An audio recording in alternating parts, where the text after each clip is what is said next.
Saludos dominicanos en todo el territorio del territorio dominicano. Hoy miércoles 21 de noviembre del año 2012 traemos otra edición de Agenda Nacional que le llega de lunes a viernes de 1 a 1:30 pasado meridiano por Teleimpacto, canal 22 del Telecable Nacional, 52 del Cable Aster, 22 de Win Telecom y 52 de Exitrovisión, y además de una amplia red que cubre todo el territorio nacional para llevarles la señal de Teleimpacto a todos los dominicanos. Les habla Leopoldo Espaillat Anitra y hoy vamos a hacer un programa especial.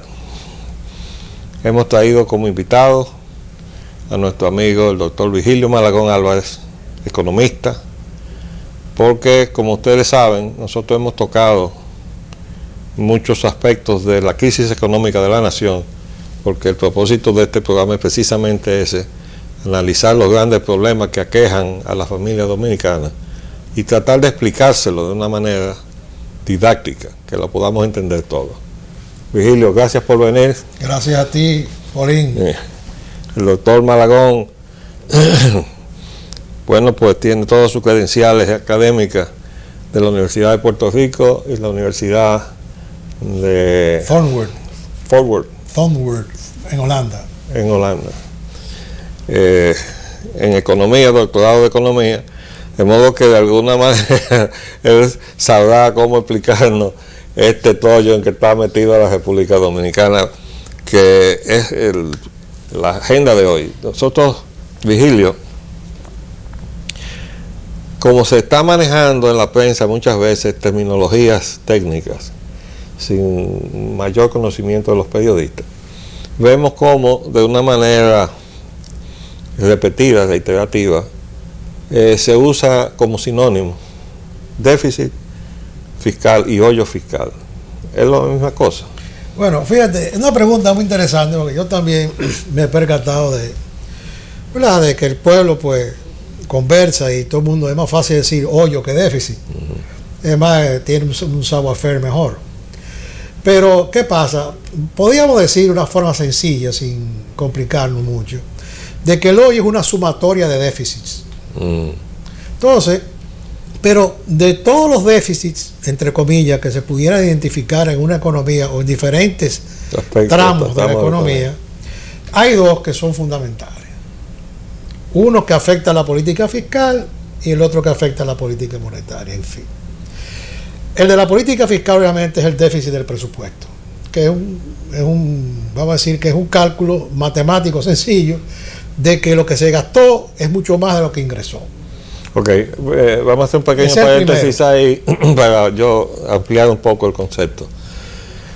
El presupuesto de la nación es el ejercicio que se hace anualmente, en donde se divide en dos partes. Se hace un supuesto de lo que van a ser los ingresos, y por eso se llama presupuesto, y hay entonces una disposición de ese supuesto en el caso de que se cumpla. Correcto. Que es la ley de gastos públicos. Correcto. Entonces, el presupuesto no es obligado, porque eso es un supuesto. Claro. Lo que es obligado es la ley como máximo, porque si no se da el supuesto, entonces hay que ajustar la distribución que se había hecho del supuesto. Inclusive hay parámetros de déficit que son aceptables en un presupuesto. Bueno, yo recuerdo que también los técnicos en economía acostumbraban a calificar los programas que estaban financiados con recursos externos como déficit. Yo recuerdo por lo menos esa parte cuando pasaba por ahí, claro, hace ya un tiempo, manejando esas cosas. Sí. Pero el déficit es fundamentalmente cuando usted hace un estimado de ingresos y otro de gastos y a usted se le va la mano con los gastos. Hasta pasa en la casa eso. Sí, bueno, eso lo entiende todo el mundo. Pero lo que pasa es, y no antes de entrar al déficit 2, todavía estamos en el déficit 1, que es el del presupuesto. Que muchas veces lo que pasa es que ese faltante, cuando hay la oportunidad de hacerlo, se financia con el crédito. Entonces, ese dinero se coge fiado, ¿verdad? Por ejemplo, en el caso de la casa, usted tiene una tarjeta de crédito, que es lo que yo digo que es el sobresueldo mensual. ¿Por qué? Porque cuando usted no tiene, vamos a decir, la disciplina del gasto, que paga cada día 30 el consumo total, entonces usted financia, comete el error gravísimo de comenzar a transitar un camino donde lo va a llevar al abismo, definitivamente. Ok, entonces trasladando eso a la nación, significa eso un gobierno que como no tiene la recaudación suficiente para lo que quiere gastar, justificado o no, porque si es para llevarse el dinero, no está justificado, pero entonces coge prestado. Y peor, hace una emisión de deuda soberana que todavía es peor que coger prestado. Bueno, hay muchas formas de coger prestado. Una de las formas de coger prestado es esa. Claro. Ahora, explícale al país qué quiere decir ese apellido soberano. Bien. Cuando se emite deuda soberana es cuando el gobierno, partiendo del presupuesto de que tiene suficientes recursos y liquidez, sobre todo en reservas internacionales, que de eso sería ahorita, hablamos del déficit 2, se le ocurre la brillante idea de hacer una oferta de valores libremente convertibles en mercados internacionales porque es el Estado que está endeudando. El Estado, previa autorización del Congreso. Por eso se llama soberano. Soberano, porque es el Estado. Está respondiendo con su soberanía. Es el Estado que dice, no, yo estoy empeñando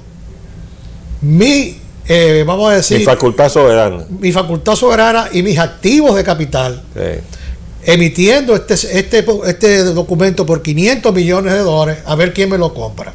A una tasa, a ver dónde la coloco. Entonces, mientras más retrasadita sea la economía, más alta es la tasa que tiene que pagar en el exterior. Para que sea atractivo. Para que sea factible. No, atractivo. Atractivo, exacto. Sí. Atractivo. Entonces, ¿qué pasa? Que muchas veces... estamos hablando de gente que tiene mucho dinero en la mano y anda buscando dónde invertirlo. Yo sé que tú le has dado seguimiento al asunto de las clasificadoras de riesgo. Tú has visto el desastre que salva. Sobre todo en Inglaterra, que ya hay 4 o 5 ejecutivos presos ya por eso. Bueno, y a propósito, se abultó la tasa LIBOR. Claro. Y eso no afectó todos los empréstitos que ha tomado el país. De 5 años para atrás, eso ha sido desastroso. Ahora resulta... Pero digo, eso no es factible entonces que pidamos una revisión de todos los compromisos. Pero claro que sí. ¿Pero se está haciendo? No sé. Yo realmente no lo sé si se está haciendo. Bueno, dejemos eso apuntado ahí para averiguar. Eso es la tarea. Entonces, lo que pasa es lo siguiente. Cuando hay un buen cabildeo, por ejemplo, esa deuda soberana que emitió el gobierno del presidente Mejía, yo estuve muy ligado a eso en cuanto al seguimiento, no en cuanto a la emisión, sino al seguimiento, porque digo, bueno, esto es un asunto, es un experimento muy interesante, vamos a ver cómo sale. Sí. Entonces, yo estuve en contacto con los que manejaron eso en Estados Unidos, a través del Moral Guarantee Trust y el Fitch Rating Corporation. ¿Qué pasa? Se ha demostrado hoy día que muchas de esas calificaciones, de esas notas que otorgaron las calificadoras de riesgo, no eran reales. Expliquémosle un poquito a la nación qué es eso. La calificadora de riesgo es una entidad internacional que se supone que tiene un crédito aceptado por todos los países para que le asigne a cada país como una especie de nota. Este se está portando bien, ha cumplido con todos sus compromisos, ha emitido una serie de valores y en el momento oportuno los ha recogido y no ha fallado. Exactamente. Entonces le ponen buena nota. Exactamente. Y con eso, cuando ese país vuelve y emite nuevos valores, la gente que anda buscando dónde invertir su dinero dice, esta es una gente que cumple porque tiene buena nota. Bueno, eso sucedió mucho con el mercado de la sobrevaluación de las hipotecas en Estados Unidos. Fue un desastre. Ese sí es un hoyo grande. Sí. Esto es un hoyito lo que hay aquí. Esto es un hoyito, pero bueno. Entonces, claro, cuando eso sucede, el gobierno, a través del broker que elige para eso, colócalo y ya se convierte en broker está en inglés, pero eso quiere decir el agente, el corredor que coloca los corredor de valores que hace eso. Ahora, hablamos mucho del hoyo 1, o sea, del déficit 1, que es parte de la sumatoria del gran hoyo. Ahora, hay un déficit en cuenta corriente también. ¿Qué es esto? Explica entonces lo de la cuenta corriente. Las cuentas nacionales es el mecanismo de contabilidad de la macroeconomía. O sea, del país. Del país entero. Y eso, por tradición y por disciplina económica, se maneja siempre en el Banco Central. Entonces, eso no será parte de los acuerdos aquellos de Bretton Woods para poder emitir moneda. Mucho antes que eso. La disciplina de que lleven la cuenta nacional. Eso, no, pues primero tiene que existir un banco central. Eso empieza con los fisiócratas. Pero, bien, pero nosotros no tuvimos banco central sino hasta una fecha determinada después de Bretton Woods. En el año 1946. Ajá. Ahora bien, ¿qué pasa?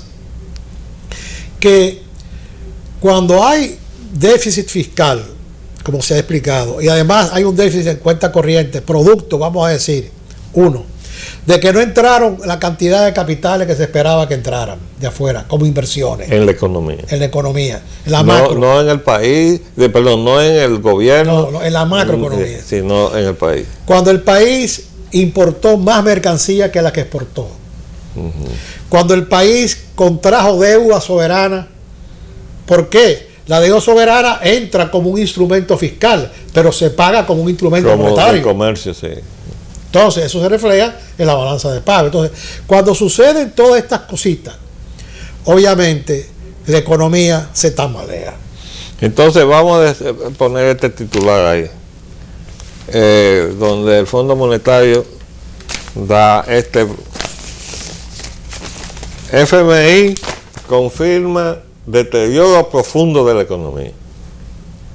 Fíjate curioso, cuando ellos llegaron aquí hace unos años, había un ambiente merry and jolly, como dicen como dicen los británicos, de mucha cena y la cosa iba muy bien, pero resulta que le cambiaron el equipo latinoamericano y creo que 1 o 2 portugueses que habían en esto, y ahora han puesto hindúes, pakistaníes, gente que no tiene que ver nada con la cultura latina. Cuando había la cultura latina es incluyendo la cultura latina europea. O sea, el del día a día, ¿no? Entonces, esta gente vinieron con una misión. Me da mucha pena tener que hablar de estas cosas porque en realidad vamos a hacer un paréntesis, sí, lo vas a decir en la próxima parte, porque vamos a hablar del próximo segmento, exactamente. Vamos a hacer un paréntesis y volvemos seguido. Esto está muy interesante.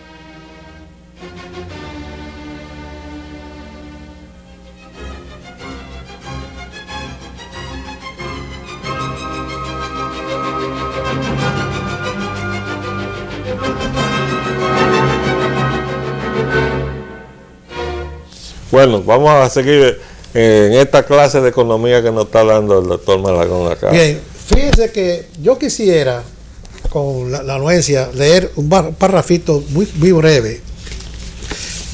Por supuesto, todo el mundo me imagino que habrá visto esta publicación del doctor Andy Dawar, mi pupilo allá en la UNFU, fue estudiante mío, siempre fue brillante, el cual de una forma técnica, pero fácilmente comprobable a través de la suma y la resta, demuestra realmente que Leonel Fernández, cuando le dijo al país que la economía estaba blindada, no estaba blindada realmente. Y eso no lo dijo Andy Dawar, solamente se lo ha dicho también el equipo económico del PRD, el equipo económico del Partido Reformista. Pero perdóname, para ser justo, no fue el presidente, cuando era presidente, Leonel Fernández, que lo dijo, fue Temístocle Montaz.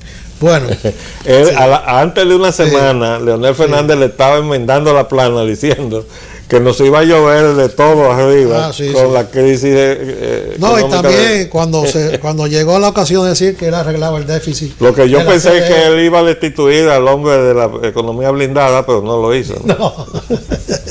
Bien, fíjense una cosa, para que usted vea cómo ha cambiado el modus operandi del Fondo Monetario con República Dominicana.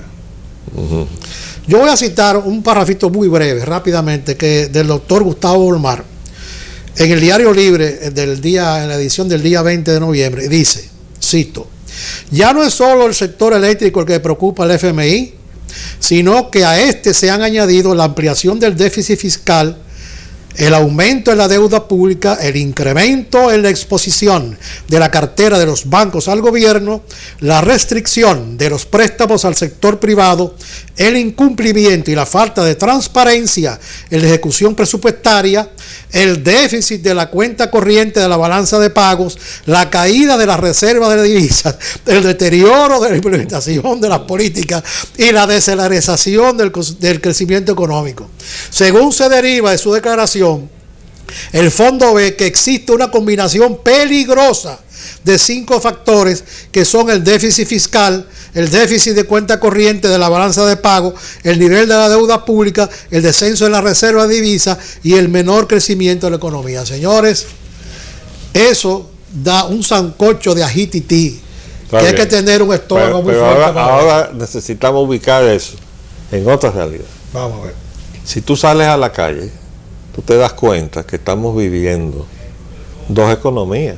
Sí. Porque hay una economía próspera, tan próspera, que se está manifestando en una dinámica de la construcción que excede a la simple vista todas las necesidades, por ejemplo, de habitación que puede tener el pueblo dominicano. Se están construyendo edificios y torres de apartamentos que no están orientados a satisfacer una demanda de vivienda. Cuyo 60%... y el resultado es que usted ve los edificios terminados, hermosos edificios vacíos, ¿verdad?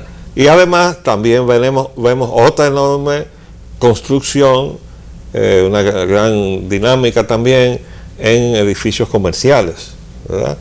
En fin, una magnitud tal que uno queda impresionado y realmente... De capital extranjero la gran mayoría. Bueno, la verdad es que la pregunta es, esa economía boyante, dinámica, que alguien del Fondo Monetario en alguna forma lo quiso decir hace ya un par de meses, diciendo que aquí había 2 economías, una que estaba en recesión y otra que estaba muy dinámica. Pero resulta que la dinámica tiene una fundamentación sospechosa, bueno, es decir... Esa economía dinámica... Se sospecha que se es lavado. Bueno, ahí voy. Yo no quería entrar en ese territorio, pero bueno, si hay que entrar, se entra, hombre, claro. Porque es que la otra economía, la verdadera, la de nosotros los dominicanos, esa está trancada. La economía esta que se llama trashumante, que es la economía que se muda geopolíticamente de acuerdo a las conveniencias, los intereses de los dueños del capital. Ahora le cogió con República Dominicana, ¿verdad? Y están invirtiendo en una serie de plazas comerciales, proyectos turísticos. Por cierto, ahí vi al presidente con sus binoculares a bordo de un yate lujoso ahí viendo, no sé, me imagino que serán las playas donde van a hacer el nuevo proyecto ahí creo que era en Samaná, si mi memoria no me falla. Ahora bien, esa economía transhumante que se muda de acuerdo a sus intereses y rota geopolíticamente dependiendo el área de interés. Una economía transhumante que invierte en bienes raíces que no se mudan. No, es que te voy a explicar, ahí es que voy. Espérate, ahí es que voy. Precisamente, ¿qué hacen ellos? Vamos a suponer que mañana Cuba sea el territorio atractivo. Entonces, todo ese dinero, porque fíjate dónde que está la verdadero drama en esta cosa. Todo ese dinero, vamos a suponer que ellos hicieron inversión de $100 millones y que Cuba tarde 3 años en arrancar, y en 3 años esa inversión de esos activos se sobrevalora en $300 millones. ¿Qué hacen ellos? Con esos activos que están ahí, van a la banca, aquí, en República Dominicana, van a la banca, cogen $300 millones, entonces van a Cuba y lo invierten. Y se pasan haciendo eso por toda América Latina. Pero van a encontrar quien le preste $300 millones con la garantía de los activos que tienen en República Dominicana para irlo a vender. Aparecen, en fila india aparecen cientos de prestamistas. Eso es para tratar de soltar los dólares que se están devaluando. Lavando dólares. No, porque hay otro fenómeno que es el proceso que se ha visto aquí también, que es el regreso de dólares que se fueron tradicionalmente durante muchos años hacia el exterior, a los paraísos fiscales, que han estado regresando a la economía dominicana. No todo, ¿no? No todo, pero ha regresado mucho dinero cuando el dólar ha comenzado a su declive. Yo diría que del total de estas inversiones transhumantes, yo diría que hay más de un 60% que es capital, que no es dominicano realmente. Y otro un 40% de parte de esas inversiones, que son reinversiones o, vamos a decir, que es el retorno de capitales. Ahora bien, la otra economía, como tú muy bien mencionabas, es la economía del día a día. Y la economía del productor nacional, que tú no estás viendo las empresas nacionales quebrando. Quebrando o vendiéndose. Vendiendo o asociándose con otras empresas extranjeras. Hay varios casos que se han visto de empresas emblemáticas que han tenido que vender o han querido vender o no han querido seguir bregando con la dinámica del mercado y mejor dicen, bueno, vamos a coger este dinero y a lo mejor pase lo que pase, Cuba dentro de 3 o 4 años va e invierte en ese dinero de la venta de los activos dominicanos, lo invierten en Cuba. Es posible, o sea, eso ha pasado muchísimo. Y digo Cuba porque creo que el próximo capítulo... Tú lo calificaste como la venta, y yo pensé que habían tomado prestado con la garantía de estos activos para invertir en otros sitios, pero tú lo has convertido en una venta. Hay dos variantes. Hay unas que lo harán, tomar prestado con esos activos sobrevaluados, ¿verdad?, para invertir en otras áreas geográficas, pero hay otras, por ejemplo, como la cervecería, por decir un caso. Cervecería vende sus activos, tengo entendido, ¿verdad?, a una empresa extranjera y tienen una acumulación de capital del cual pagaron impuestos sobre la renta, sobre eso, y pagaron dinerales sobre eso. Pero ese dinero que ellos lo tienen ahí en Capilla Ardiente, si mañana se declara otro territorio, geopolíticamente hablando, atractivo a la inversión extranjera, ellos seguro van a invertir ahí en ese país, segurísimo. O sea que lo que tú estás retratando es que la empresa nacional, arrinconada por factores que le impiden ser eficiente para competir en un mercado que se le ha abierto de una manera desleal, porque no hay equiparación posible entre la competencia y la posibilidad de la empresa nacional. Y yo pongo siempre el ejemplo, para que pasemos un poquito a la historia, que la guerra de secesión de los Estados Unidos se originó realmente cuando el norte, sometido a la competencia desleal de los telares británicos que venían hechos con el algodón del sur, y a competir con sus telares del norte de menor tecnología, y el Tea Party. Y entonces pidió protección arancelaria, sí. Y los representantes del sur en el mismo Congreso se negaron a darle esa protección arancelaria al norte, y por ahí comenzó el problema. Llegó un momento que el sur se trancó de tal manera en su lealtad a Europa, que prefirió ser leal a Europa y no al norte, a su propio territorio. Eso sí. Y prefirieron amenazar con salirse de la Unión antes que ceder ahí, y se fueron a una guerra. Entonces, ¿qué pasa? Que el norte, que pedía protección, o sea, era proteccionista para poderse desarrollar, ganó, y perdió el sur del libre cambio y del libre mercado. Toda la parte industrial estaba en el norte, la parte agrícola y fabril estaba en el sur. Y atrasada, era una economía agrícola y esclavista y feudal. Y feudal, eminentemente feudal. Entonces, esa contradicción del norte y el sur llevó a esa guerra de secesión que costó muchísimos muertos, pero ganó el norte proteccionista. Sí, señor. Y perdió el sur libre mercado. ¿Y por qué entonces nos quieren imponer ahora a nosotros la fórmula que perdió? Porque ahora son un norte unificado.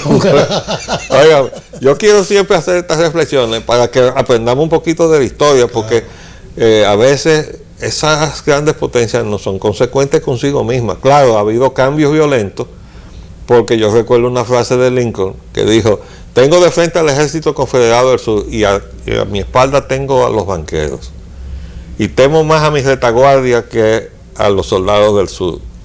Le ganó la batalla a los confederados y los banqueros lo mataron. Claro. Porque se apoderaron también del control de la moneda de Estados Unidos. Sabes que eso me acuerda mucho una anécdota entre el rey de España y Tejera París, el general aquel, sí, que cuando se abre la crisis, llaman y Tejera París le dice a su majestad el rey: Majestad, habrá gobierno, no se preocupe. Y como a las 2 o 3 horas, digo: Majestad, hay gobierno, no se preocupe. Bueno, mira, yo creo que se nos está acabando el tiempo, pero definitivamente, señores, les prometo que el doctor Malagón va a estar frecuentemente aquí con nosotros, acompañando en el ámbito ya eléctrico que ustedes conocen, al ingeniero Moreno San Juan, que ya regresó de su viaje de Europa, para ir explicando esta situación compleja, complicada, que hasta el mismo Fondo Monetario parece que se lava las manos. Pues hasta la próxima. Virgilio, gracias por venir. Gracias a ti, Jorge. Les habló Leopoldo Espaillat Anita. Hasta luego.